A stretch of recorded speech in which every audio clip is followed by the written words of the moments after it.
לא שמה, שמה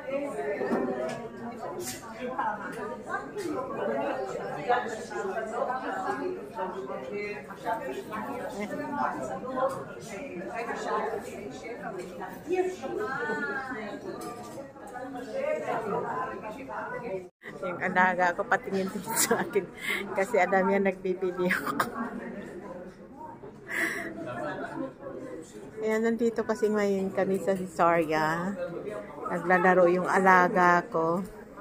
Ayan yung oras, oh. 2 minutes, 1.5 minutes to 5 o'clock, to 4 o'clock. Yan nga pala, mali-mali na tuloy ako. Ayan, oh. Mga 2 months din siguro kaming hindi nakapunta ng Visoria. Kaya tuwan-tuwa yan kasi nakahanap na siya ng kalaro niya. Ayan. Yun nga lang. Ayan, may nagsasalita pa saglit. May nagsasalita. So guys, ito ang libangan ng mga matatanda dito ngayon. Ayan, hanggang doon sila. Oh. 10 ano yata sila. 1, 2, 3, 4, 5, 6, 7. Siyam na table sila. Yan ang libangan ng mga matatanda. Ayan guys, kasi naiinip ako doon sa loob. Ito tayo sa loob ng grocery. Titingin-tingin tayo doon. At saka may gusto akong bilhin, sana meron sila yung gusto kong bilhin. Ayan ito yung supermarket ng Russian.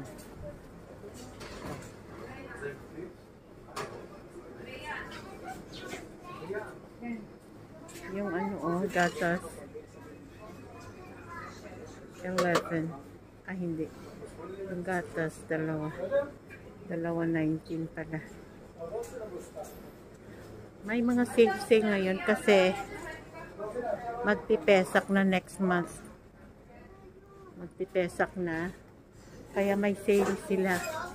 Minsan nagsi-sale. Pero yung mga gusto ko hindi naman nagsi-sale. Ayan, mga dito.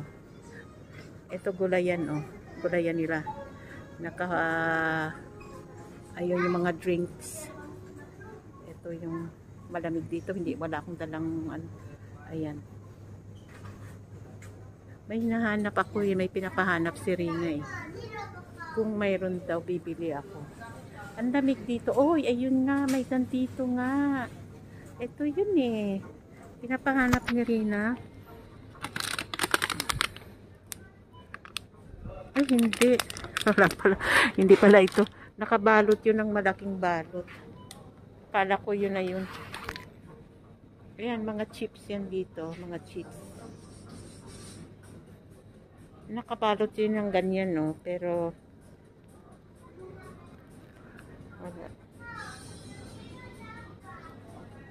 wala sila. Kasi kinakain namin ni Rina yun. Pag yung gusto naman, di ba may time na gusto natin kumain-kain. Ito naman yung prutas nila at saka yung mga kamote, avocado, onion, luya. Yan. Ayan, mga milk, dairy. Ito yung mga milk. Hindi ko alam, baka makita ko pag pagalitan ako. Ayan. Mga dairy products nila dito. May hinahanap ako Sana meron. Si Rina kasi ang ugali nun. Ugali. Pag may nabibili akong nagustuhan kong alam ko in the future ay kailangan, binibili ko yan. Tinatawanan ako. Tapos sabi ko, bili din siya. Kasi syempre binibili ko para personal ko na gamit Ayaw niya. Then pag after few days or weeks, ayun, alam niya na nakailangan niya yun. Magpapabili na. Ay, alam nga, kailangan ko nga yun, sabi niya. Sabi ko, mabuti kung mayroon pa. Parang wala na Alam niya, hinahanap ko yung yun, maliit na tupperware na maliit na lagayan ng lagayan niya ng chewing gum. Kasi 'di ba yung chewing gum nasa dito, nasa malaking box. Ayan, tingnan niyo na lang yung mga nasa malaking box yun. Ngayon, 'di ba, magwo-walking kami or pupunta kami ng kung saan. Alam nga naman, di dadalhin niya yung malaking box, 'di ba? Hindi.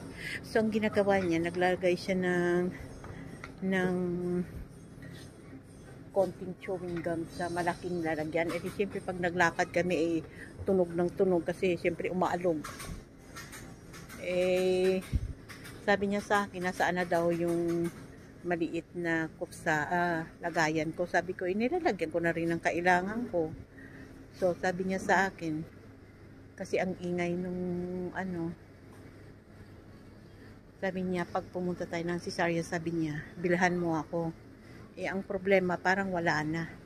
Kasi nakabitin lang yan doon sa may, dulo wala na.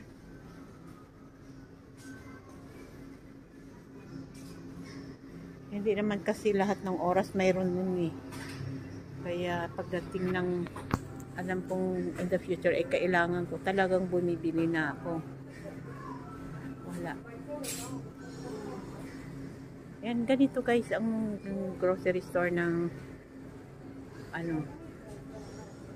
dito. Pero ito, ang may-ari nito ay Russian store. Russian pala. Ayan, ito yung iniinom kong ito, oats, no sugars, or almond. May almond nito Pero yung almond, ito, almond, no sugar. Ito, yan ang iniinom ko. Mahal nga lang, ang isang litro niyan ay 15 yata. Pero yung regular lang na fresh milk ay 8. So, double ang presyo niya. Kasi healthy naman. Kasi hindi naman kasi milk ito, hindi ito milk. Ito, parang galing sa almond at galing sa oat. Healthy, yun ang sa mga allergy or ito, coconut din daw na no sugars, parang gusto ko to. Masarap din daw tong coconut na inumin. Magkano kaya? 16.90. Pero doon sa binibilhan ko kasi walang coconut. Tulad ng mga soya, 'di ba, hindi naman sila milk. Ayan. Dati tinry ko ito sa pero parang sa soy drink. Pero parang parang hindi ako hiyang. So bumalik ako sa oat or almond milk. Pero kung mayroong doon, ito, coconut na no sugar, itry ko rin yan. Ayan. May coconut water with pink guava.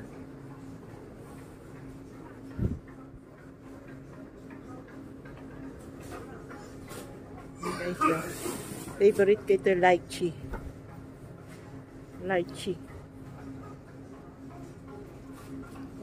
Wala na yung hinahanap ko. Nahihilo na ba kayo guys sa panonood? Kasi umiikot ako Pasensya na kayo kung nahihilo na kayo. Iniikot ko lang kayo. Tapos dito, ang kinaiba lang ng Russian store kaysa sa ibang supermarket dito sa Israel. Ang Russian store, nagtitinda ng baboy, ng seafoods. Ang regular na supermarket dito sa Israel, walang benta ng baboy at seafoods. Ayan, tulad nito, mga hotdog.